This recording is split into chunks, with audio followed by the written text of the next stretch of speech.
All my beautiful viewers, welcome back to Pavithra's beauty vlog. ನಾನು ನಿಮ್ಮ ಪ್ರೀತಿಯ ಪವಿತ್ರ. ಇವತ್ತಿನ ವ್ಲಾಗ್ನ ಸ್ಟಾರ್ಟ್ ಮಾಡ್ತಾ ಇದ್ದೀನಿ. ಮೈಸೂರಿಗೆ ಹೋದಾಗ ಇದು ಚನ್ನಪಟ್ಟಣದಲ್ಲಿ ನಾನು ಒಂದು ಭತ್ತದ ತೋರಣ ತೊಗೊಂಡು ಬಂದಿದ್ದೆ. ಇವಾಗ ಇನ್ನೇನು ವರಮಹಾಲಕ್ಷ್ಮಿ ಹಬ್ಬ ಕೂಡ ಸ್ಟಾರ್ಟ್ ಆಗ್ತಾಯಿದೆ. ಮನೆಯೆಲ್ಲ ಕ್ಲೀನ್ ಮಾಡ್ಕೊಳ್ಬೇಕು ಅಂತ ಅಂದ್ಕೊಂಡಿದ್ದೆ. ಅದಕ್ಕೆ ಬಾಗಿಲಲ್ಲಿ ನಾನು ಮಾಡಿದ್ದು ಉಲ್ಲನ್ ತೋರಣ ಮತ್ತು ಹೂವಿನ ಹಾರ ಎಲ್ಲನೂ ತೆಗೆದೆ. ಕ್ಲೀನ್ ಮಾಡೋಕ್ಕೂ ಆಗುತ್ತೆ. ವಾಶ್ ಮಾಡಿದ್ಮೇಲೆ ಹೂವಿನ ತೋರಣ ಮಾತ್ರ ಹಾಕೋತೀನಿ. ಭತ್ತದ ತೋರಣ ತುಂಬ ದಿನದಿಂದ ಇಷ್ಟ ಆಯಿತು ನಾನು ತೊಗೋಬೇಕು ಅಂತ ಭತ್ತದ ತೋರಣ ಹಾಕೋದ್ರಿಂದ ಮನೆಯಲ್ಲಿ ಪಾಸಿಟಿವ್ ಎನರ್ಜಿ ಜಾಸ್ತಿ ಆಗುತ್ತೆ, ನೆಗೆಟಿವ್ ಥಾಟ್ಸ್ ಎಲ್ಲ ಹೊರಗೆ ಹೋಗುತ್ತೆ ಅಂತ ಹೇಳ್ತಾರೆ. ಹಾಗೆ ಇದು ನೈಸರ್ಗಿಕವಾಗಿ ನಮಗೆ ಸಿಗುತ್ತಲ್ವ, ಅದರಿಂದ ಇದೊಂದು ಮನೆ ಬಾಗಿಲಿಗೂ ಹಾಕ್ತಾರೆ ಮತ್ತು ದೇವ್ರ ಮನೆ ಬಾಗಿಲಿಗೂ ಕೂಡ ಹಾಕ್ಬೋದು ಅಂತ ಹೇಳ್ತಾರೆ. ವಾಸ್ತು ದೋಷ ಇದ್ದರೂ ಕೂಡ ಕಡಿಮೆ ಆಗುತ್ತೆ ಅಂತ ಕೂಡ ಭತ್ತದ ತೋರಣ ಯೂಸ್ ಮಾಡ್ತಾರೆ. ಸೊ ನನಗಂತೂ ಅದನ್ನು ನೋಡಿದಾಗಿಂದ ಸುಮಾರು ದಿನದಿಂದ ಅಂದ್ಕೊಂಡಿದ್ದೆ ತೊಗೊಳ್ಬೇಕು ಅಂತ. ಆನ್ಲೈನಲ್ಲಿ ಕೂಡ ಸರ್ಚ್ ಮಾಡಿದ್ದೆ, ಬಟ್ ಆನ್ಲೈನಲ್ಲಿ ಪ್ರೈಸ್ ಜಾಸ್ತಿ ಅಂತ ಅನ್ನಿಸ್ತು. ಸರಿ ಹೆಂಗೋ ಅಲ್ಲಿಗೆ ಹೋಗಿದ್ದೀವಿ, ಅಲ್ಲಿಂದ ಒಂದು ನೆನಪು ಕೂಡ ಚನ್ನಪಟ್ಟಣದಿಂದ ತಂದಿದ್ದು ಅಂತ ಹೇಳಿಬಿಟ್ಟು ತಗೊಂಡು ಬಂದು ಹಾಕಿದೆ. ನನ್ನ ಹಸ್ಬೆಂಡೇ ಮನೇಲಿದ್ದರು, ಎಲ್ಲ ಕ್ಲೀನ್ ಮಾಡಿ ಹಾಕಿಕೊಟ್ರು. ರಂಗೋಲಿ ಹಾಕಿ ಪೂಜೆ ಮಾಡೋಣ ಅಂತ. ನಮ್ಮ ಮನೆಯಲ್ಲಿ ರಂಗೋಲಿ ಹಾಕಿದ್ದಕ್ಕೆ ನನಗೇನು ಭಯ ಇಲ್ಲ. ಪ್ರೀತಮ್ ರಂಗೋಲಿ ಯಾವುದೇ ಕಾರಣಕ್ಕೂ ತುಳಿಯೋದಿಲ್ಲ, ದಾಟ್ಕೊಂಡೇ ಹೋಗೋದು. ಮನಿ ಪ್ಲ್ಯಾಂಟ್ ತೊಗೊಂಡು ಬಂದಿದ್ನಲ್ಲ, ಅಲ್ಲಿ ಹೇಳಿದರು ನೀರನ್ನು ಮನಿ ಪ್ಲ್ಯಾಂಟ್ಗೆ ಹೇಗೆ ಹಾಕಬೇಕು ಅಂತಂದರೆ ತುಂಬ ಜಾಸ್ತಿ ಆಗಬಾರ್ದು, ತುಂಬ ಕಡಿಮೆನೂ ಆಗಬಾರ್ದು, ತುಂಬ ಡ್ರೈ ಆಗಬಾರ್ದು. ಅದಕ್ಕೆ ಮಣ್ಣನ್ನು ಚೆಕ್ ಮಾಡಿ ನಾನು ನೀರನ್ನು ಆವಾಗವಾಗ ಹಾಕ್ಕೊಳ್ತೀನಿ. ಹಾಗೆ ಇದು ತುಂಬ ಚೆನ್ನಾಗಿ ಬರ್ತಾಯಿದೆ, ಹೊಸ ಹೊಸ ಎಲೆಗಳೆಲ್ಲ ಬಂದಿದೆ. ಈ ಥರದ್ದು ಇನ್ನೊಂದು ಪ್ಲ್ಯಾಂಟ್ ತೊಗೊಳ್ಳೋಣ ಅಂತ ಕೂಡ ಅಂದ್ಕೊಂಡಿದ್ದೀನಿ. ಎರಡೂ ಸೈಡ್ ಇಡೋದಕ್ಕಾಗುತ್ತೆ. ಎಷ್ಟು ನ್ಯಾಚುರಲ್ ಆಗಿದೆ, ಎಷ್ಟು ಚೆನ್ನಾಗಿ ಕಾಣಿಸ್ತಾ ಇದೆ ಅಲ್ವಾ. ಎಲೆ ಎಲ್ಲ ಸ್ವಲ್ಪ ಡಸ್ಟ್ ಆದಂಗೆ ಆಗಿತ್ತು. ಬಾಲ್ಕನಿಲಿರೋವು ಅಷ್ಟೇ, ಇದು ಅಷ್ಟೇ. ಅದೆಲ್ಲ ಕ್ಲೀನ್ ಮಾಡ್ಕೊಳ್ತಾ ಇದ್ದೀನಿ. ಬಾಲ್ಕನಿಲಿ ಒಂದು ರಬ್ಬರ್ ಪ್ಲ್ಯಾಂಟ್ ಹಾಕಿದ್ವಿ, ತುಂಬ ಚೆನ್ನಾಗೇ ಬರ್ತಾಯಿತ್ತು. ಒಂದು 4-5 ಹೊಸ ಎಲೆಗಳು ಕೂಡ ಬಂದು ಚಿಕ್ಕದಿತ್ತು. ನೋಡಿದ್ರೆ ಇವಾಗ ಏನೋ ಎಲೆಗೆಲ್ಲ ಕಾಯಿಲೆ ಥರ ಆಗಿದೆ, ಏನಂತ ಗೊತ್ತಿಲ್ಲ. ಸೊ ನೆಕ್ಸ್ಟ್ ನಾನು ಏನಾದರೂ ಮತ್ತೆ ಗಿಡ ತರಕ್ಕೆ ಹೋದಾಗ ಕೇಳಬೇಕು. ಅಮ್ಮ ಸ್ನಾನ ಮಾಡುವ.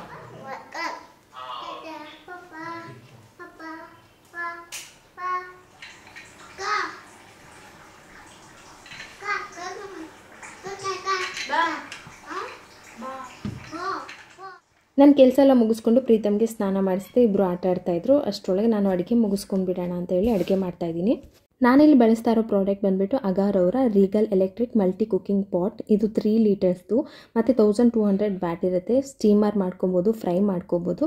ಇದ್ರ ಜೊತೆಗೆ ನಮಗೆ ಮೆಜರಿಂಗ್ ಕಪ್ ಕೊಟ್ಟಿರ್ತಾರೆ, ಒಂದು ಏನು ಸರ್ವಿಂಗ್ ಸ್ಪ್ಯಾಕ್ಚುಲಾ ಕೊಟ್ಟಿರ್ತಾರೆ, ಹಾಗೆ ಗ್ಲಾಸ್ ಲಿಡ್ ಕೊಟ್ಟಿದ್ದಾರೆ. ತುಂಬಾ ಚೆನ್ನಾಗಿದೆ ಇದು. ಹಾಗೆ ಇದರೊಳಗೆ ಅಲ್ಯೂಮಿನಿಯಂ ಪಾರ್ಟ್ ಕೂಡ ಇದೆ, ಅದನ್ನು ರಿಮೂವ್ ಕೂಡ ಮಾಡ್ಕೋಬೋದು. ಅಡುಗೆ ಆದಮೇಲೆ ತೆಗೆದು ಸೈಡಲ್ಲಿ ಕೂಡ ಇಟ್ಕೋಬಹುದು. ಸೊ ಈ ಥರ ಇದೆ ಇದು. ಕ್ವಿಕ್ಕಾಗಿ ಅಡುಗೆ ಮಾಡ್ಕೋಬೇಕು ಅಂತ ಅಂದರೆ, ಯಾವಾಗಾದರೂ ಎಮರ್ಜೆನ್ಸಿಗೆ ಗ್ಯಾಸ್ ಇಲ್ಲ ಅಂತ ಅಂದಾಗ ಕೂಡ ಸುಮಾರು ಜಾಸ್ತಿ ಕ್ವಾಂಟಿಟಿಯಲ್ಲಿ ಅಡುಗೆ ಮಾಡ್ಕೊಳ್ಳೋದಕ್ಕೆ ಈ ಒಂದು ಪಾಟ್ ಹೆಲ್ಪ್ ಆಗುತ್ತೆ.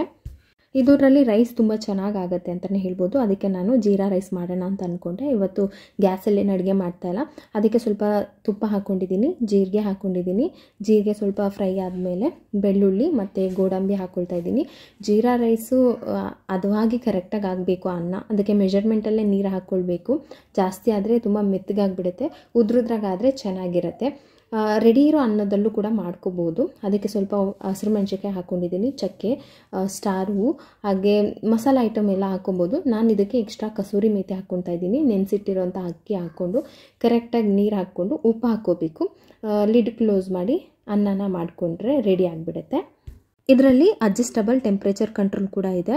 ನಾವು ಲೋ ಮತ್ತು ಹೈ ಆಗಿ ಕಂಟ್ರೋಲ್ ಮಾಡ್ಬೋದು. ರೆಡ್ ಸೆಟ್ ಬಂದುಬಿಟ್ಟು ಟೆಂಪ್ರೇಚರ್ ರೀಚ್ ಆಗಿರುತ್ತೆ, ಆರೆಂಜ್ ಬಂದುಬಿಟ್ಟು ಸ್ಟ್ಯಾಂಡ್ ಬೈಯಲ್ಲಿರುತ್ತೆ. ಅನ್ನ ಕುದೀತಾ ಇರಬೇಕಾದ್ರೆ ಲಿಡ್ ತೆಗೆದು ಸ್ವಲ್ಪ ಸ್ವಲ್ಪ ಮಿಕ್ಸ್ ಮಾಡ್ತಾ ಇರಬೇಕು, ಚೆನ್ನಾಗಾಗುತ್ತೆ ಅನ್ನ. ಇಲ್ಲಿ ಜೀರಾ ರೈಸ್ ರೆಡಿ ಆಯಿತು. ಇದನ್ನು ಬೇರೆ ಪಾಟಲ್ಲಿ ಎತ್ತಿಟ್ಕೊಳ್ತೀನಿ.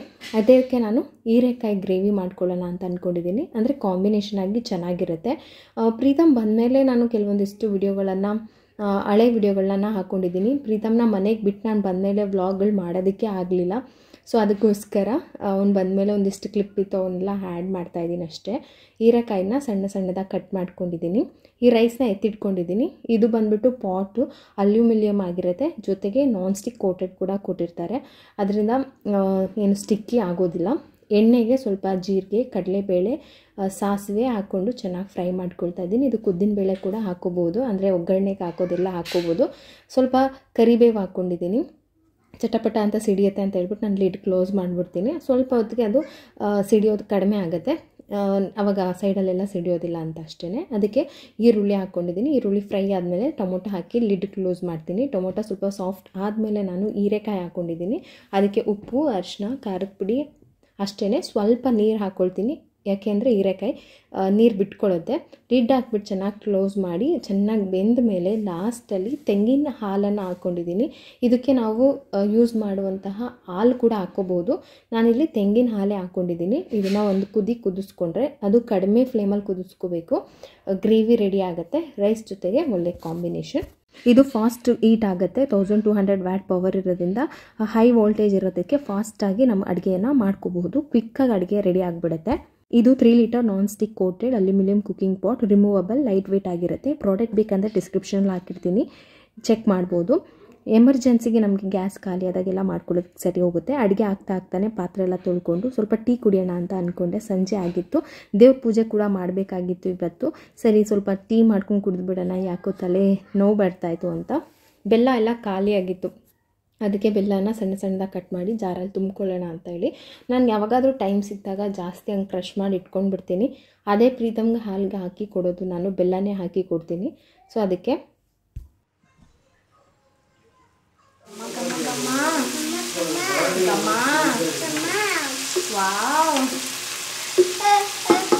ಮಮ್ಮಿ ಸೂಪರ್ ಅಂತ ಹೇಳು. ಮಮ್ಮಿ ಸೂಪರ್ ಹೇಳು ಮಗ.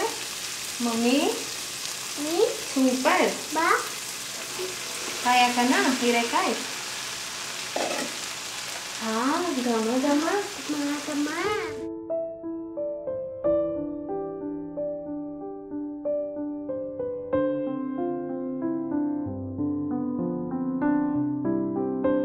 ಇವತ್ತಿನ ವ್ಲಾಗಲ್ಲಿ ನಾನು ಪ್ರಗತಿಗೆ ಅಂತ ಏನು ಚೈನ್ ತೊಗೊಂಡು ಬಂದಿದ್ನಲ್ಲ, ಅದರ ಡಿಸೈನ್ ಮತ್ತು ಅದರ ಸ್ಕೀಮ್ ಬಗ್ಗೆ ತುಂಬ ಜನ ಕೇಳಿದ್ರಿ. ಗೋಲ್ಡ್ ಸ್ಕೀಮ್ ಹೇಗೆ ಹಾಕಿದ್ರಿ, ಅದರ ಡೀಟೇಲನ್ನು ಕೊಡಿ, ನಮಗೂ ಕೂಡ ಹೆಲ್ಪ್ ಆಗುತ್ತೆ ಅಂತ. ಆ್ಯಂಡ್ ಈ ವಿಡಿಯೋ ಮಾಡೋದಕ್ಕೆ ಕಾರಣವೂ ಕೂಡ ಅದೇನೆ. ನಾನು ಗೊತ್ತಿಲ್ಲದಲ್ಲೇ ಗೋಲ್ಡ್ ತೊಗೊಂಡು ಬಂದೆ ಅಂತ ನಿಮಗೆ ಹೇಳ್ಬೋದಾಯಿತು, ಇಲ್ಲಾಂದರೆ ತೊಗೊಂಡು ಬಂದಿರೋದನ್ನ ಹೇಳ್ದಲ್ಲೇ ಇದ್ರೂ ಕೂಡ ನಡೀತಾ ಇತ್ತು. ಸೊ ಹೇಳಿದ್ದು ನನಗೊಂದಿಷ್ಟು ಉಪಯೋಗ ಆಗಿದೆ. ನನ್ನಂತೆ ಮನೆಯಲ್ಲಿರೋ ಹೆಣ್ಮಕ್ಳಿಗೆ ಯಾರಿಗಾದ್ರೂ ಉಪಯೋಗ ಆಗುತ್ತೆ ಅನ್ನೋ ವಿಚಾರಕ್ಕೆ ನಾನು ಈ ಒಂದು ಸ್ಕೀಮ್ ಬಗ್ಗೆ ಹೇಳಬೇಕು ಅಂತಲೇ ಅವತ್ತು ನಾನು ಹೇಳಿದ್ದು. ಪ್ರಗತಿಗೋಸ್ಕರ ಅಂತಲೇ ನಾನು ಟೀಕಾ ಬೊಟ್ಟು ಕೊಡಿಸ್ಬೇಕಂತ ಇತ್ತು, ಬಟ್ ಅದು ಸ್ವಲ್ಪ ಕಾಸ್ಟ್ಲಿ ಆಯಿತು, ನನ್ನ ಬಜೆಟಲ್ಲಿ ಕೊಡ್ಸೋದಕ್ಕಾಗಲಿಲ್ಲ. ಅದಕ್ಕೆ ಈ ಒಂದು ಡಿಸೈನನ್ನು ಸೆಲೆಕ್ಟ್ ಮಾಡಿದೆ. ಅದನ್ನು ಈ ವಿಡಿಯೋ ಕೊನೆಯಲ್ಲಿ ಹಾಕಿರ್ತೀನಿ. ಪ್ರೀತಮ್ ಇಲ್ದಲ್ಲೇ ಇದ್ದಾಗಲೇ ಹೋಗಿ ತೊಗೊಂಡು ಬಂದಿದ್ದು. ಅವ್ನು ಇಲ್ಲ ಆದಾಗ ಸ್ವಲ್ಪ ಕೆಲವೊಂದಿಷ್ಟು ಇನ್ಸಿಡೆಂಟ್ ಆಯಿತು, ಮತ್ತು ಕೆಲವೊಂದಿಷ್ಟು ಬ್ಯಾಡ್ ನ್ಯೂಸ್ ಎಲ್ಲ ಬಂತು. ಸೊ ಹಾಗಾಗಿ ನಾನು ಒಂದು ವಾರ ನಾನು ಕಂಟಿನ್ಯೂಸ್ ಆಗಿ ವ್ಲಾಗ್ ಮಾಡೋಕ್ಕಾಗಿರಲಿಲ್ಲ. ಮತ್ತು ನಾನು ಅನ್ನೋ ಇನ್ಶಿಲಿಂದ ತೊಗೊಂಡು ಬಂದಿದ್ದು. ಪವಿತ್ರ ಅನ್ನೋ ರೀಸನ್ ಅಲ್ಲ, ಪ್ರೀತಮ್ ಮತ್ತು ಪ್ರಗತಿ ಎಲ್ಲರಿಗೂ ಪಿನೇ ಬರುತ್ತೆ, ಹಾಗಾಗಿ ಇನ್ಶಿಲ್ ತೊಗೊಂಡು ಬಂದಿದ್ದೆ. ಕಾರ್ ಕೀ ಹಾಕೋಣ ಅಂತ ಹೇಳ್ಬಿಟ್ಟು ತುಂಬ ಇಷ್ಟಪಟ್ಟು ತೊಗೊಂಡಿದ್ದೀವಿ ವರ್ಷ ನಾವು ಕಾರ್, ಅದಕ್ಕೆ ಹಾಕಿದ್ದೀನಿ. ದೇವ್ರ ಸಾಮಾನೆಲ್ಲ ತೆಗೆದುಬಿಟ್ಟು ನಾನು ಅವತ್ತೇ ಪೂಜೆ ಮಾಡ್ತೀನಿ. ಹಿಂದಿನ ದಿನ ಪೂಜೆ ಮಾಡೋಕ್ಕೆ ನಾನು ದೇವ್ರ ಸಾಮಾನು ತೊಳೆಯೋಕ್ಕೆ ಟೈಮೇ ಆಗೋದಿಲ್ಲ. ಡೈಲಿ ಪ್ರಗತಿಗೆ ಸ್ಕೂಲಿಗೆ ಕಳಿಸ್ಬೇಕು, ಸೊ ಇದೇ ಆಗೋಗುತ್ತೆ.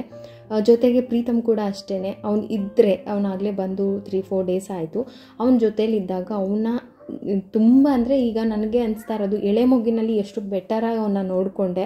ಬಟ್ ಈಗ 2.5 ವರ್ಷ ಆಗ್ತಾ ತುಂಬ ಕಷ್ಟ ಆಗ್ತಾಯಿದೆ ಅಂತ ಅನಿಸುತ್ತೆ. ಏನು ಬೇಕಪ್ಪ ನಿಮಗೆ? ಏನು ಬೇಕು ಹೇಳು, ಏನು ಬೇಕು? ಅಮ್ಮ ಇಲ್ಲ, ಅಮ್ಮ ಅಮ್ಮ ಎಲ್ಲಿ? ಬಾ ಬಾ ಮನೆಗೆ ಬಾ, ನಮ್ಮ ಮನೆಗೆ. ಗ್ರೇಪ್ಸ್ ಬೇಕಾ? ಇರು, ಬಟ್ಲು ಕೊಡ್ತೀನಿ.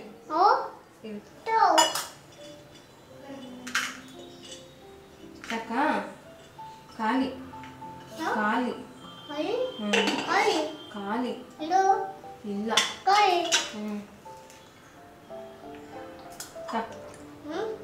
ಅಲ್ಲಿ ಹೋಗ್ತೀಯಾ?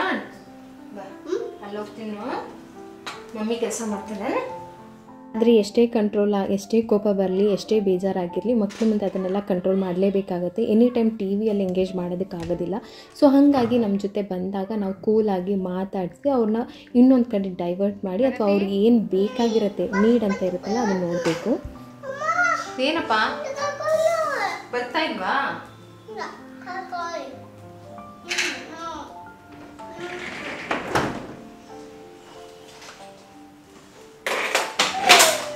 ಹೋಗು.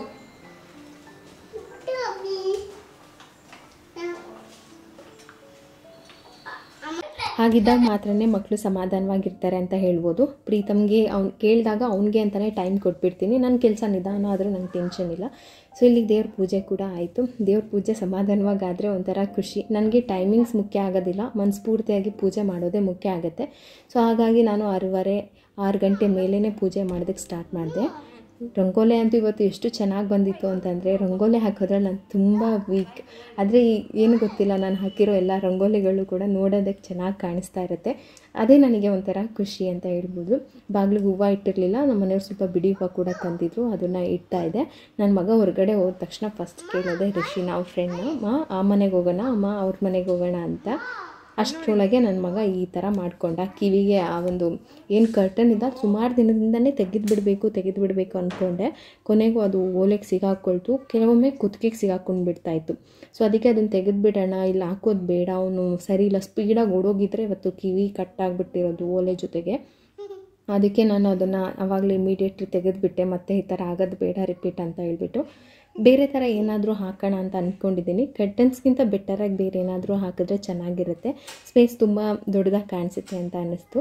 ಹಾಗೆ ನಮ್ಮಲ್ಲಿರೋ ದಿವಾನನ ಕೂಡ ನಮ್ಮ ಏನು ಕೆಲಸ ಮಾಡ್ತಾರಲ್ಲ ಅವರೆಲ್ಲ ಪಾಪ ನೆಲದ ಮೇಲೆ ಮಲ್ಕೊಳ್ತಾರೆ.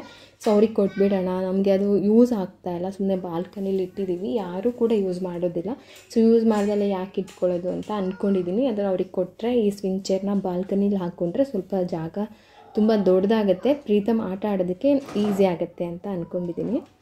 ಮಕ್ಕಳಿರೋ ಮನೆ ಎಷ್ಟು ದೊಡ್ಡದಾದ್ರೂ ಚಿಕ್ಕ ಅನಿಸುತ್ತೆ, ಎಷ್ಟು ಕಡಿಮೆ ಸಾಮಾನಿದ್ರೂ ಜಾಸ್ತಿ ಸಾಮಾನಿದೆ ಅಂತ ಅನಿಸುತ್ತೆ. ಏಕೆಂತಂದರೆ ಅವ್ರು ಚೆಲ್ಲಾಪಿಲ್ಲಿ ಮಾಡ್ತಾ ಇರ್ತಾರೆ, ಆಟ ಆಡ್ತಾ ಇರ್ತಾರೆ.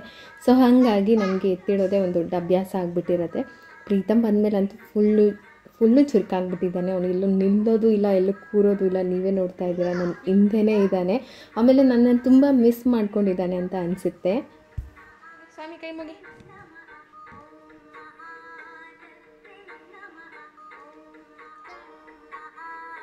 ಸ್ವಾಮಿ ಒಳ್ಳೇದು ಮಾಡು.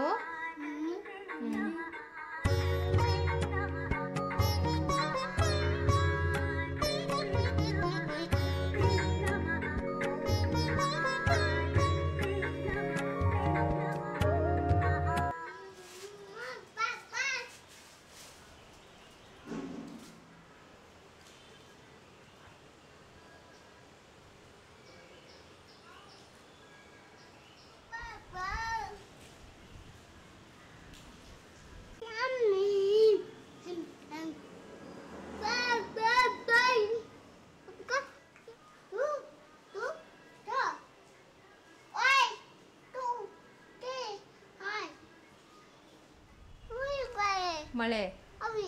ಹಾಂ, ಏನದು ಮಕ್ಕದ ಮೇಲೆ ಬಂದಮೇಲೆ 2 ಗಾಯ ಮಾಡ್ಕೊಂಡಲ್ಲ, ಇಲ್ಲಿ ನೋಡಿಲಿ ಎಷ್ಟು ಗಾಯ ಮಾಡ್ಕೊಂಡಿದ್ಯಾ, ಮುಗ್ ಮೇಲೊಂದು, ಹಣೆ ಮೇಲೊಂದು. ಮಳೆ ಮಳೆ ಮಳೆ, ಹೇಳು ಮಳೆ ಮಳೆ ಮಳೆ. ಇದು ಸ್ವಲ್ಪ ಹಳೆ ವಿಡಿಯೋ ಅಂತಲೇ ಹೇಳ್ಬೋದು. ಸುಮ್ಮನೆ ಹಾಗೆ ವಿಡಿಯೋ ಶೂಟ್ ಮಾಡಿಕೊಂಡೆ, ವ್ಲಾಗ್ ಮಾಡೋಕ್ಕಾಗಿರಲಿಲ್ಲ. ಗೋಲ್ಡ್ ಸ್ಕೀಮ್ ಬಗ್ಗೆ ಹೇಳಿದ್ನಲ್ಲ ಅಂತ ಹೇಳ್ಬಿಟ್ಟು ಸುಮಾರು ಜನ ಎಷ್ಟರಿಂದ ಸ್ಟಾರ್ಟ್ ಆಗುತ್ತೆ ಏನು ಅಂತೆಲ್ಲ ಕೇಳಿದರೆ, ಅದಕ್ಕೂ ಮೊದಲಿಗೆ ನಾನು ನಿಮಗೆ ಒಂದು ವಿಚಾರ ಹೇಳಬೇಕು. ಸುಮಾರು ಜನ ಅಂದ್ಕೊಂಡಿದ್ದೀರಿ ಕೈ ಚೈನ್ ತೊಗೊಂಡಾಗ ನಾನೇ ತೊಗೊಂಡೆ ಅಂತ ಯಾಕೆ ಹೇಳಬೇಕಾಗಿತ್ತು, ನಾನು ಅನ್ನೋದು ಅಂತ. ಪ್ರತಿಯೊಂದು ಹೆಣ್ಮಕ್ಳೂ ಬೆಳಗ್ಗೆಯಿಂದ ಸಂಜೆವರೆಗೂ ಅವರು ನಮಗೋಸ್ಕರ ಅಂತ ಏನನ್ನೂ ಮಾಡ್ಕೊಳ್ಳೋದಿಲ್ಲ. ಪ್ರತಿಯೊಂದನ್ನು ಮಕ್ಕಳಿಗೆ, ಇಲ್ಲ ಅಂದರೆ ತವ್ರ ಮನೆಗೆ, ಇಲ್ಲ ಗಂಡನ ಮನೆಗೆ, ಇಲ್ಲ ಅಕ್ಕಪಕ್ಕದವ್ರಿಗೆ, ಹೀಗೆ ಪ್ರತಿದಿನವೂ ಅವ್ರು ತನ್ನ ಬಗ್ಗೆ ಯೋಚನೆ ಮಾಡೋ ಮಾತೇ ಇಲ್ಲ ಬಿಡಿ.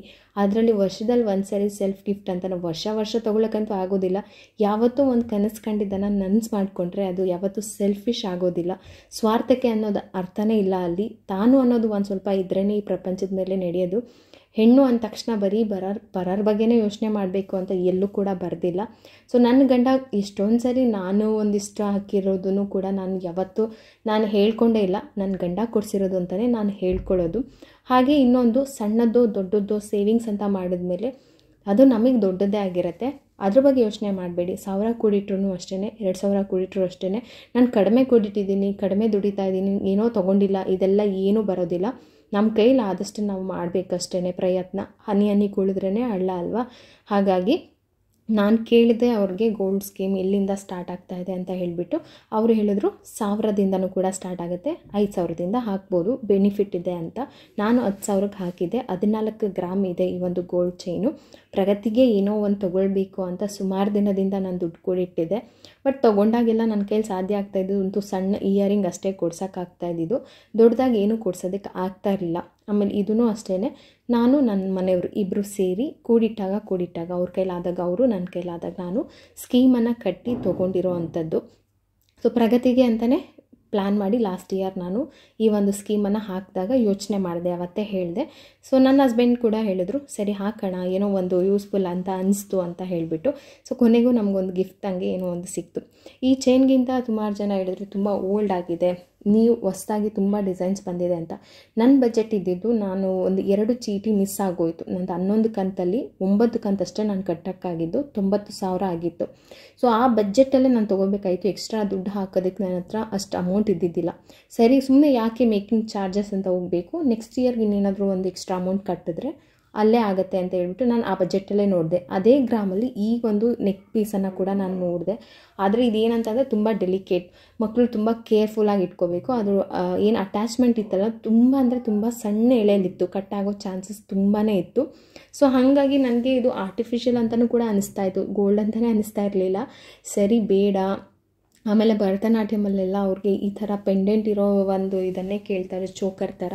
ಸರಿ ಇದನ್ನೇ ತೊಗೊಂಡ್ಬಿಡೋಣ ಅಂತ ಹೇಳ್ಬಿಟ್ಟು ನಾನು ಅದಕ್ಕೆ ಹೋದೆ. ನನಗೆ ಬೇರೆ ಯಾವುದೂ ಕೂಡ ಇಷ್ಟ ಆಗಿಲ್ಲ. ಮತ್ತು ಇನ್ನೆಲ್ಲ ಇವಾಗ ಮೇಕಿಂಗ್ ಚಾರ್ಜಸ್ ಜಾಸ್ತಿ ಬರೋದು ಯಾವುದಕ್ಕೆ ಅಂತಂದರೆ, ಇವಾಗೆಲ್ಲ ಫ್ಯಾನ್ಸಿ ಥರ ಬಂದಿದೆಯಲ್ಲ, ತುಂಬ ಅದರೊಳಗೆ ಡಿಸೈನ್ಸನ್ನು ಮಾಡಿರ್ತಾರೆ, ಅದಕ್ಕೆ ಜಾಸ್ತಿ ಮೇಕಿಂಗ್ ಚಾರ್ಜಸನ್ನು ಅಪ್ಲೈ ಮಾಡ್ತಾರೆ. ಸೊ ಹಾಗಾಗಿ ಅದು ಕೂಡ ದುಡ್ಡು ವೇಸ್ಟ್ ಅನಿಸುತ್ತೆ, ಮೇಕಿಂಗ್ ಚಾರ್ಜಸ್ ಜಾಸ್ತಿ ಆಗುತ್ತೆ. ಇದು ತುಂಬ ಸಿಂಪಲ್ಲಾಗಿ ಚೆನ್ನಾಗಿ ಕಾಣಿಸ್ತಾ ಇತ್ತು.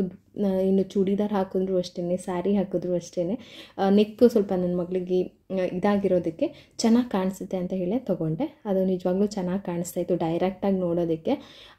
ನಮಗೆ ಏನೋ ನಮ್ಮ ಒಂದು ಸಣ್ಣ ಒಂದು ಸೇವಿಂಗ್ಸಲ್ಲಿ ನನ್ನ ಮಗಳಿಗೇನೋ ಕೊಡಿಸ್ಬೇಕು ಅಂತ ಇತ್ತು. ಆಮೇಲೆ ಸುಮಾರು ಜನ ಕೈ ಚೆನ್ನ ಫಸ್ಟ್ ಪ್ರಗತಿಗೆ ಹಾಕಲಿಲ್ಲ ಅನ್ನೋ ವಿಚಾರದಕ್ಕೆ ನನಗೆ ಕಮೆಂಟ್ಸ್ ಮಾಡಿದ್ರಿ. ಅದು ಸೆಲ್ಫ್ ಗಿಫ್ಟ್ ಅಂತ ತೊಗೊಂಡಿದ್ದು. ಇದನ್ನು ತೊಗೊಂಡ್ಮೇಲೆ ನಾನು ನಿಜವಾಗ್ಲೂ ನನಗೆ ಅಂತ ಹಿಂಗೆ ಹಾಕ್ಕೊಂಡು ನೋಡಲಿಲ್ಲ, ನಾನು ಮಗಳಿಗೆ ಅಂತಲೇ ನೋಡಿದ್ದು. ಮಗಳಿಗೆ ಯಾವ್ದು ಸೂಟೇಬಲ್ ಅಂತ 3 ಕಲರ್ ಚೆಕ್ ಮಾಡಿದೆ. ಪ್ರಗತಿಗೆ ಪಿಂಕ್ ಇಷ್ಟ ಆಯಿತು, ಸೊ ಪಿಂಕನ್ನೇ ತೊಗೊಂಡಿದ್ದು. ಆಮೇಲೆ ಅಮ್ಮ ಮಗಳು, ಅಪ್ಪ ಮಗ ಅಂತ ಬಂದಾಗ ಇದು ಒಂದು ಈಜಲ್ಲಿ ಇದು ನಿನಗೆ ಇದು ನನಗೆ ಅಂತ ಬರೋದೇ ಇಲ್ಲ. ಅದು ಎಲ್ಲರಿಗೂ ಕೂಡ ಆಗುತ್ತೆ ಫ್ಯಾಮಿಲಿಯಲ್ಲಿ. ಸೊ ಆ ಒಂದು ಮನೋಭಾವ ಮಕ್ಕಳಲ್ಲೂ ಬರಬೇಕು, ತಂದೆ ತಾಯಿಯಲ್ಲೂ ಬರಬೇಕು. ಇಂಗಿಡ್ಸೋ ಒಂದು ಅಂದರೆ ಸಪ್ರೇಟ್ ಮಾಡೋದು, ಇದು ನನಗೆ ಇದು ನಿನಗೆ, ಇಷ್ಟು ಮಾತ್ರನೇ ನೀನು ತಿನ್ನಬೇಕು, ಇಷ್ಟು ಮಾತ್ರನೇ ನನಗೆ ಕೊಡಬೇಕು, ಇದೆಲ್ಲ ಬರಬಾರ್ದು ಅನ್ನೋದು ನನ್ನ ಒಬ್ಬಳ ಅನಿಸಿಕೆ ಅಷ್ಟೇ. ನನ್ನ ಮನಸ್ಥಿತಿಯಾಗೆ ನಾನು ಜೀವನನ ಜೀವಿಸ್ತೀನಿ. ಸೊ ಇದು ಎಲ್ಲರಿಗೂ ಒಂದೇ ಥರ ನಾನು ಜೀವನ ಮಾಡಬೇಕು ಅಂತಂದರೆ ಖಂಡಿತ ಸಾಧ್ಯ ಇಲ್ಲ ಅಲ್ವಾ.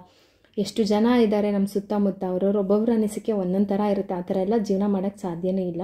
ಅದಾದಮೇಲೆ ಇಲ್ಲಿ ಒಂದೇನು ಕಡ ಥರ ಇಟ್ಟಿದ್ರು, ಡಿಸೈನ್ಸ್ ಎಲ್ಲ ಚೆನ್ನಾಗಿತ್ತು. ಸುಮ್ಮನೆ ಜಸ್ಟ್ ಹಾಗೆ ನೋಡ್ತಾ ಇದ್ದೆ ಎಷ್ಟು ಏನು ಅಂತ ಹೇಳ್ಬಿಟ್ಟು. ತಗೊಳ್ಳೋ ಪ್ಲ್ಯಾನ್ ಏನಿಲ್ಲ, ಜಸ್ಟ್ ಹಾಗೆ ನೋಡಿ ಕೇಳ್ತಾ ಇದ್ದೆ.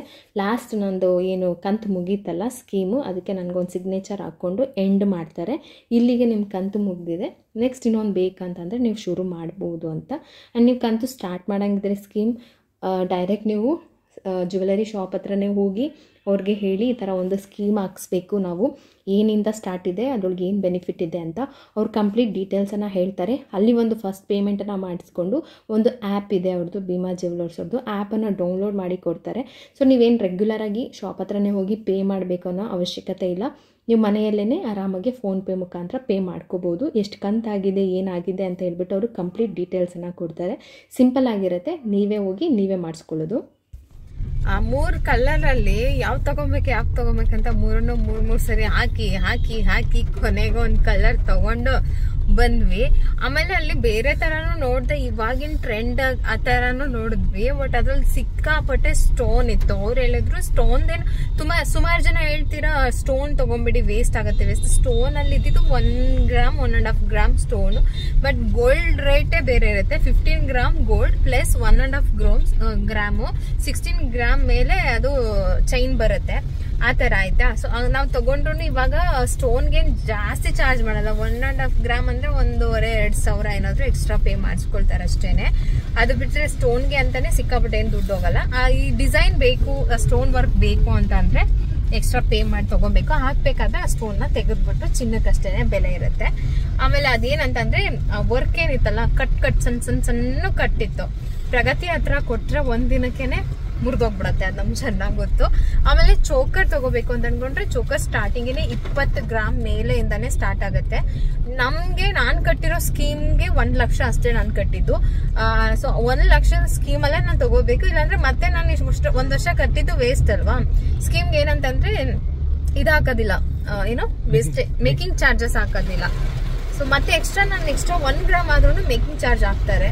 ಮತ್ತೆ ಏನಕ್ಕೆ ಸುಮ್ಮನೆ ಹೆವಿಗೆ ಹೋಗೋದು ಬೇಡ, ಸಿಂಪಲ್ ಆಗಿ. ಆಮೇಲೆ ರಫ್ ಯೂಸ್ಗೂ ಕೂಡ ಅದು ಚೆನ್ನಾಗಿತ್ತು ಅಂತ ಹೇಳಿ ನಾನು ಮೊನ್ನೆ ನಿಮಗೆ ತೋರಿಸಿದ್ನಲ್ಲ ಅದನ್ನೇ ತಗೊಂಡೆ. ಮಳೆ ಸಖತ್ ಜೋರಾಗೋಯ್ತು, ನಿಧಾನ ತಗೊಂಡು ನಮ್ಮ ಮನೆ ಹತ್ರನೇ ಇರೋದು, ಸಖತ್ತು ಮಳೆ ಹೋಯ್ತಾ ಇದೆ. ಆಮೇಲೆ ಸ್ಕೀಮ್ ಬಗ್ಗೆ ಕೆಲವೊಂದಿಷ್ಟು ಕೇಳಿದ್ರಲ್ಲ, ಅದ್ರ ಬಗ್ಗೆ ನಮ್ಮ ಮನೆಗೆ ಹೋಗ್ಬಿಟ್ಟು ಹೇಳ್ತೀನಿ. ನಾನೊಂದಿಷ್ಟು ಕೇಳ್ಕೊಂಡೆ ಅವ್ರನ್ನ, ಸೊ ಮನೆಗೆ ಹೋಗಿ ಹೇಳ್ತೀನಿ. ಜೋರಾಗೋಯ್ತು ಮಳೆ ಹೆಂಗ್ ಬಂದ್ಬಿಟ್ರಲ್ವ ಸಡನ್ ಆಗಿ. ಸಣ್ಣ ಗನೀತು, ನಾವು ಹೊರಗಡೆ ಬಂದ್ವಿ, ಸಣ್ಣ ಹನಿ ಸ್ಟಾರ್ಟ್ ಆಯ್ತು, ನೋಡಿದ್ರೆ ಜೋರ್ ಮಳೆ ಬಂದೇ ಬಿಡ್ತು. ಟೂ ವೀಲರ್ ಎಲ್ಲ ಸೈಡ್ ಬರ್ತಿದ್ದಾರೆ ಆಗಲ್ಲ. ಆಮೇಲೆ ಇನ್ನೊಂದೇನಂದ್ರೆ ಬೆಂಗಳೂರು ರೋಡ್ ಯಾವಾಗ 2 ಹನಿ ನೀರು ಬಿದ್ರೆ ತುಂಬೋಗ್ಬಿಡುತ್ತೆ ರೋಡು, ಆ ಬೈಕ್ ಕರ್ದ ಹೋಗಲ್ಲ. ಎರ್ಚ್ಕೊಂಡು ಹೋಗ್ಬಿಡ್ತಾರೆ ನೀರ್ನ.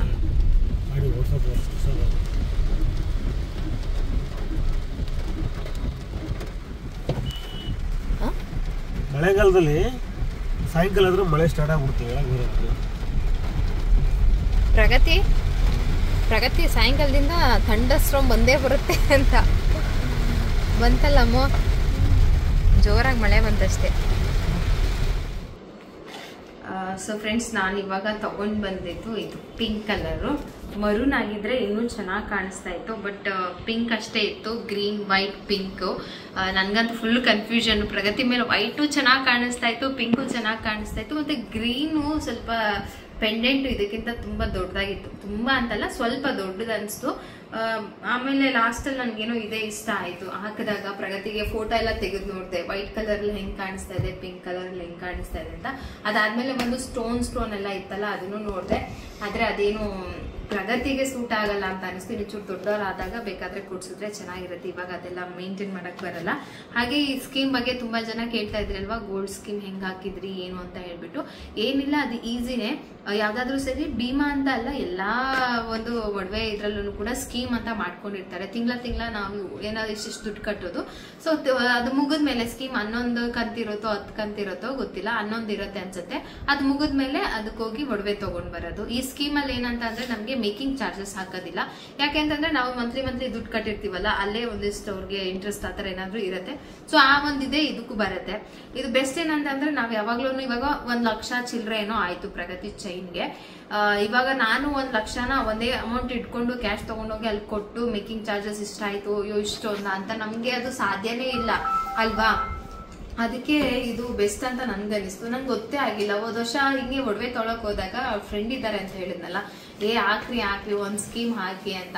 ಅಯ್ಯೋ, ತಿಂಗಳಲ್ಲಿ 10,000 ಇರುತ್ತೋ ಇರಲ್ವೋ, ನಾವ್ ಹೋಗಿ ಇವಾಗ ಹಾಕದ ಬೇಡ್ವಾ ಅಂತ ಹೇಳಿ ಅವ್ರು ಫೋರ್ಸ್ ಮಾಡಿ ಹಾಕ್ಸಿದ್ರು. ಅದು ಹೆಂಗೆ ವರ್ಷಕ್ಕೆ ಬಂತೋ ಗೊತ್ತೇ ಆಗಿಲ್ಲ. ಸ್ಕೀಮ್ ಮುಗ್ದಿದ್ದೆ ಬನ್ನಿ ಒಡವೆ ತಗೊಂಡ್ ಹೋಗಿ ಅಂತಂದ್ರು. ಅವಾಗ ಅನಿಸ್ತು, ಹೌದಲ್ವಾ, ನಂದಲ್ಲ ಅಂತ ಒಂದ್ 10,000 ಅಲ್ಲಿಟ್ಟೆ. ಅದಾದ್ಮೇಲೆ ನಮ್ಮ ಹತ್ರ 1 ಲಕ್ಷ ಕ್ಯಾಶೇ ಇಲ್ಲ. ನಾವ್ ಹೋಗಿ ತಗೊಂಡ್ ಬರ್ತೀವಿ ಅಂದ್ರೆ ನಮ್ಮ ಹತ್ರ 1 ಲಕ್ಷ ಕ್ಯಾಶೇ ಇಲ್ಲ. ಸೊ ಈ ತರ ಹೆಣ್ಮಕ್ಳು ಏನಾದ್ರು ಮನೇಲಿ ಸೇವ್ ಮಾಡ್ತೀನಿ, ನನ್ಗೆ ಇಷ್ಟ ಆಗತ್ತೆ ನನ್ನ ಹತ್ರ ಅಂತ ಅಂದ್ರೆ ಅವ್ರು ಹೇಳಿದ್ರು 1000 ಇದಾನು ಸ್ಕೀಮ್ ಇದೆಯಂತೆ. 1,000ದಿಂದನೂ ಅವ್ರ ಸ್ಕೀಮನ್ನ ಹಾಕ್ಬೋದು. ಆದ್ರೆ ಮಿನಿಮಮ್ 5,000ದಿಂದ ಹಾಕಿದ್ರೆ ನಿಮಗೆ ಬೆನಿಫಿಟ್. ಏನೋ ಒಂದಿಷ್ಟು ಒಂದ್ ಕೈ ಚೈನೋ, ಒಂದ್ ಸಣ್ಣ ಚೈನೋ ಏನಾದ್ರೂ ತಗೊಂಡ್ರೆ ಒಂದಿಷ್ಟು ಮೇಕಿಂಗ್ ಚಾರ್ಜಸ್ ಸೇವ್ ಆಗತ್ತೆ. ಈಗ ಪ್ರಗತಿಗೆ ನಾನು ಇಷ್ಟು ತಗೊಂಡಲ್ಲ, 1,17,000 ಆಗಿದೆ. ಅದ್ರೊಳಗೆ ನಮ್ಗೆ ಮೇಕಿಂಗ್ ಚಾರ್ಜಸ್ 15,000 ಏನೋ ಮೈನಸ್ ಮಾಡಿದ್ದಾರೆ. ಇನ್ನು ಅದ್ರ ಮೇಲೆ 2 ಗ್ರಾಮ್ ಏನೋ ಜಾಸ್ತಿ ಇತ್ತು, ಅದಕ್ಕೆ ನಾರ್ಮಲ್ ಮೇಕಿಂಗ್ ಚಾರ್ಜಸ್ ಹಾಕಿದ್ದಾರೆ. ನಾನು ಕಟ್ಟಿರೋ ದುಡ್ಡಿಗೆ ಮೇಕಿಂಗ್ ಚಾರ್ಜಸ್ ನಾನು 15,000 ಕಟ್ಟಕ್ಕೆ ಹೋಗಿಲ್ಲ, ಅದು ಅಲ್ಲಿ ಉಳಿತಾಯ ಆಯ್ತು. ಆಯ್ತಾ, ಈ ತರ ಇರತ್ತೆ. ಸೊ ಈ ಸರಿ ಇನ್ನೊಂದು ನಾನು ಸ್ಕೀಮ್ ಹಾಕಿ ಬಂದಿದ್ದೀನಿ. ಯಾಕೆ ಅಂತಂದ್ರೆ ಒಟ್ಟು ಕ್ಯಾಶ್ ಇಟ್ಕೊಂಡೋಗಿ ಒಡವೆ ತಗೊಳ್ಳೋಷ್ಟು ದುಡ್ಡು ಯಾರು ಸೇವ್ ಮಾಡಕ್ ಸಾಧ್ಯ ಇಲ್ಲ. ಸೊ ಅಲ್ಲಿ ಗೊತ್ತಿರಲ್ಲ, ತಿಂಗಳ ಅಲ್ಲಿ ಕಟ್ಬೇಕಲ್ವಾ ಅಂತ ಒಂದೊಂದು 10,000 ಅಲ್ಲಿ ಹಾಕಿ ಬಿಟ್ರೆ ವರ್ಷದಲ್ಲಿ ಒಂದು ಪುಟಾಣಿ ಇದು ಒಡವೆ ಬರುತ್ತೆ ಮನೆಗೆ. 14 ಗ್ರಾಮ್ ಇದೆ ಇದು ಗೋಲ್ಡು. ಇದು 14 ಗ್ರಾಮ್ ಇದೆ. ಸಾಕು ಅನಿಸ್ತು. ಆಮೇಲೆ ತುಂಬ ಜನ ಇನ್ನೂ ತುಂಬ ಡಿಸೈನ್ ಬಂದಿದೆ ಇವಾಗ ನೋಡಿ ಅಂತ. ನಮ್ಮಂಥ ಹೆಣ್ಮಕ್ಳು ಅಥವಾ ಕಾಲೇಜ್ಗೆ ಹೋಗೋ ಮಕ್ಳಿಗಾದ್ರೆ ಅದೆಲ್ಲ ಚೆನ್ನಾಗಿದೆ ಅನಿಸ್ತು. ಪ್ರಗತಿಗೆ ಸಿಂಪಲ್ ಆಗಿ ಚೆನ್ನಾಗಿದೆ ಅಂತ ಅನಿಸ್ಬಿಟ್ಟು ಇದನ್ನೇ ತೊಗೊಂಡು ಬಂದೆ. ಆಮೇಲೆ ನಾನು ಹೇಳಿದ್ನಲ್ಲ, ನಾನು ಹಾಕಿರೋ ಬಜೆಟಿಗೆ ಬೇಕಾಗಿತ್ತು, ಸೊ ಹಾಗಾಗಿ ಇದನ್ನು ತೊಗೊಂಡು ಬಂದೆ. ಇದು ಸ್ಕೀಮು, ನೀವು ಯಾರಾದ್ರೂ ಹಾಕೋಗಿದ್ರೆ, ನಾವು ಹಾಕಿರೋದು HPR ಲೇಔಟ್, ಅಲ್ಲಿರೋ ಭೀಮಾ ಜ್ಯುವೆಲರ್ಸು. ತುಂಬ ಬ್ರಾಂಚಸ್ ಇದೆ, ನಾನೇನು ಇದರಲ್ಲೇ ಹಾಗೆ ಅಂತ ನಾನು ಹೇಳೋದಿಲ್ಲ, ಬಟ್ ನಿಮ್ದು ಇಷ್ಟ. ಜಯನಗರ, ಕೋರಮಂಗಲ, ರಾಜಾಜಿನಗರ ನಮ್ದು HBR layout, Malleshwaram, Marathahalli, Jayanagar 4th block, Udupi, Hassan, Mangaluru, Shivamogga, Vijayawada, Chennai, Rajahmundry, Hosur, Belagavi, Hubli ಎಲ್ಲ ಕಡೆ ಇದೆ ಭೀಮಾ ಜ್ಯುವೆಲರ್ಸ್ ಅಲ್ಲಿ. ಮತ್ತೆ ನಂಬಿಕೆನೂ ಇದೆ, ಆ ಥರ ದೊಡ್ಡ ದೊಡ್ಡ ಇದ್ರಲ್ಲಿ ಹಾಕಿ ಸಣ್ಣ ಪುಟ್ಟ ಅದು ಇದೆಲ್ಲ ಮೋಸ ಹೋಗಕ್ಕೆ ಹೋಗ್ಬಿಡಿ, ಇದ್ರಲ್ಲೂ ಮೋಸ ಮಾಡ್ತಾರೆ ಅಂತಾರೆ. ಆದಷ್ಟು ಅಲ್ವಾ ಸ್ವಲ್ಪ ಟ್ರಸ್ಟ್ ಇರೋ ಅಂಥದ್ದು. ಈ ಭೀಮಾ ಜ್ಯುವೆಲರ್ಸ್ ಅಂದ್ರೆ ತುಂಬಾ ದೊಡ್ಡ ಬ್ರಾಂಚ್ ಅದು, ಹಂಗೆಲ್ಲ ಮೋಸ ಮಾಡಕ್ ಸಾಧ್ಯ ಇಲ್ಲ ಅಂತ ಒಂದು ನಂಬಿಕೆಯಲ್ಲಿ ನಾನು ಕೂಡ ಹಾಕಿದೆ. ಅದ್ರ ಜೊತೆಗೆ ಇದೊಂದು ಮೂಗ್ಬಟ್ ತಗೊಂಡೆ. ಏನಾಯ್ತು ಅಂತ ಅಂದ್ರೆ, ನಾವು ಹೊರಗಡೆ ಮೂಗ್ಬಟ್ ತಗೊಂತಾ ಇದೆ, ಇದು ಹೊರಗಡೆ ತಗೊಂಡಿದ್ದು.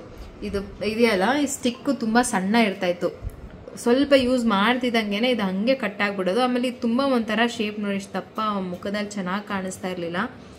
ಸುಮಾರು ದಿನದಿಂದ ಚೇಂಜ್ ಮಾಡಬೇಕು ಈ ಥರ ತೊಗೊಬೇಕು ಅಂತ, ಅದಕ್ಕೆ ಹೋಗಿ ತೊಗೊಂಡು ಬಂದೆ. ಸಖತ್ತಾಗಿದೆ, ಸ್ಟ್ರಾಂಗ್ ಆಗಿದೆ. ಇಷ್ಟು ದಪ್ಪ ಆಯಿತು, ಕಷ್ಟ ಆದರೂ ಹಾಕಿದೆ. ಮಮ್ಮಿ ಮೂಗೆಲ್ಲ ರೆಡ್ ಹೋಗ್ಲಿಲ್ಲ, ಕೋಕೋನಟ್ ಆಯಿಲ್ ಹಾಕಿ ಹಿಂಗೆ ಇದು ಮಾಡಿದ್ನಲ್ಲ, ಫುಲ್ಲು ಕಣ್ಣಲ್ಲಿ ನೀರು. ಸೊ ಫ್ರೆಂಡ್ಸ್, ಇದಿಷ್ಟ ಆಯಿತು. ತುಂಬ ಜನ ಸ್ಕೀಮ್ ಬಗ್ಗೆ ಕೇಳಿದ್ರಿ, ಗೋಲ್ಡ್ ಸ್ಕೀಮ್. ಹೌಸ್ ವೈಫ್ಗೆ ಬೆಸ್ಟ್ ಚಾಯ್ಸ್ ಈ ಥರ ಯಾವುದಾದ್ರೂ ಗೋಲ್ಡ್ ಸ್ಕೀಮ್ ಹಾಕೋದು. ಆಸೆ ಪಡ್ತೀವಿ, ಅಲ್ಲಿ ಹೋದ ತಕ್ಷಣ ಎಷ್ಟು ಆಸೆ ಆಗುತ್ತೆ ಅಲ್ವಾ, ಅಯ್ಯೋ ಇದು ತೊಗೊಂಬೋದಾಯ್ತು, ಇದು ಚೆನ್ನಾಗಿತ್ತು ಅಂತ. ಅದು ₹1,00,000 ತಗೊಂಡೋಗಿ ನಾನು ನಿಜವಾಗ್ಲೂ ನನ್ನ ಮಗಳಿಗೆ ಹೋಗಿ 1,00,000 ಕ್ಯಾಶ್ ಕೊಟ್ಟು ತೊಗೊಂಬರಕ್ಕೆ ಆಗ್ತಾನೆ ಇರಲಿಲ್ಲ.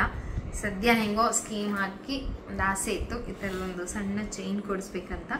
ವಿತ್ ಪೆಂಡೆಂಟ್ ಬಂದಿದ್ದು ನಂಗೆ ತುಂಬ ಖುಷಿ ಆಯಿತು. ನಾವು ಒಂದು ಕೊಳ್ ಚೈನ್ ತೊಗೊಂಡ್ರೆ $1 ತೊಗೊಳಲ್ವಾ, ಬಟ್ ಇದು ಹಂಗೆ. ಆಮೇಲೆ ಪ್ರಗತಿ ಭರತನಾಟ್ಯಂ ಕ್ಲಾಸ್ಗೆ ಹೋಗ್ತಾ ಇರೋದಕ್ಕೆ ಇದು ಚೆನ್ನಾಗಿ ಕಾಣಿಸುತ್ತೆ ಅಂತ. ಆಮೇಲೆ ಇದೇ ಥರ ಮರೂನ್ ಸ್ಟೋನಲ್ಲಿ ಒಂದು ಓಲೆ ಇದೆ, ಅದಕ್ಕೆ ಮ್ಯಾಚ್ ಆಗುತ್ತೆ ಅಂತ ಹೇಳ್ಬಿಟ್ಟು ತೊಗೊಂಡೆ. ಆಮೇಲೆ ಅವಾಗೆಲ್ಲ ಬರ್ತಾ ಇತ್ತು ಗೊತ್ತಾ ನಿಮಗೆ, ಈ ಟ್ರಯಾಂಗಲ್ ಶೇಪ್, ಟ್ರಯಾಂಗಲ್ ಅಲ್ಲ ಇದೇನಂತಾರೆ, ಡೈಮಂಡ್ ಶೇಪಲ್ಲೇನೋ ಆ್ಯಂಗಿಸ್ ಅಂತ ಬರ್ತಾಯಿತ್ತು, ಅದು ಚೆನ್ನಾಗಿ ಅದೇ ಥರ ಇದಕ್ಕೆ ಮ್ಯಾಚ್ ಆಗುತ್ತೆ. ಇವಾಗ ಬರಲ್ಲ. ಮಮ್ಮಿ ನೀನು ನಂಗೆ ಕೊಡ್ಸಿದ್ಯಲ್ಲ, ನಾನು ನಿಂಗೆ ಏನಾದರೂ ಇನ್ಶೂರು ಯಪ್ಪ, ನನ್ನ ಮಗಳಿಲ್ಲ, ನೀನು ಕೊಡ್ಸಲ್ಲ ಇದಕ್ಕೇನೆ. ಆಗ್ಲೇ ಮನೆಗೆ ಬಂದ ತಕ್ಷಣ, ಮಮ್ಮಿ ನೀನು ಕೂಡಿಕ್ಕಿರೋ ದುಡ್ಡಲ್ಲಿ ನಂಗೇನೋ ಕೊಡ್ಸಿದೆ ಅಲ್ವಾ, ಮುಂದಿನ ವರ್ಷಕ್ಕೆ ನಾನು ಕೂಡಿಕ್ಬಿಟ್ಟು ನಿಂಗೇನೋ ಕೊಡಿಸ್ತೀನಿ. ಇನ್ನ ಕೊಡ್ಸೋದಕ್ಕದ್ ಬಿಡಲ್ಲ. ಅಮ್ಮ ಗೋಲ್ಡ್ ಅಂದ್ರೆ ಏನ್ ಅನ್ಕೊಂಡಿದ್ಯಾ, ₹10-20 ಬರುತ್ತಾ, ಲಕ್ಷ ಕೊಡ್ಬೇಕು. ನಾನು ಕುಡಿಕ್ತೀನಿ. ಅಯ್ಯೋ, ಇವಾಗ ಮಳೆ ಬರ್ತಾ ಇದೆ. ನಮ್ಮ ಮನೆಯವ್ರು ಅಲ್ಲೇನೆ ಬೋಂಡಾ ಬಜ್ಜಿ ಅಂತಿದ್ರು, ನೋಡೋಣ ಇಟ್ಬಿಟ್ಟು ಇವಾಗ ಒಂದಿಷ್ಟು ಬೋಂಡಾ ಬಜ್ಜಿ ಏನಾದರೂ ಮಾಡಿಕೊಡ್ತೀನಿ. ತುಂಬ ಹೊರಗಡೆ ಹೋಗ್ಬಿಟ್ರೆ ನಂಗೆ ಪ್ರಾಬ್ಲಮ್. ನಾಳೆ ಬೆಳಗ್ಗೆ ಸ್ಕೂಲಿಗೆ ಕಳಿಸ್ಬೇಕಲ್ಲ, ಆಚೆಯಿಂದ ಮನೆಗೆ ಬಂದರೆ ಸ್ವಲ್ಪ ಲೇಟು, ಕೆಲಸ ಎಲ್ಲ ಲೇಟು, ಬೆಳಗ್ಗೆ ಸ್ಕೂಲಿಗೆ ಕಳ್ಸೋದು ಲೇಟು, ಹಿಂಗೆ ಆಗ್ಬಿಡುತ್ತೆ.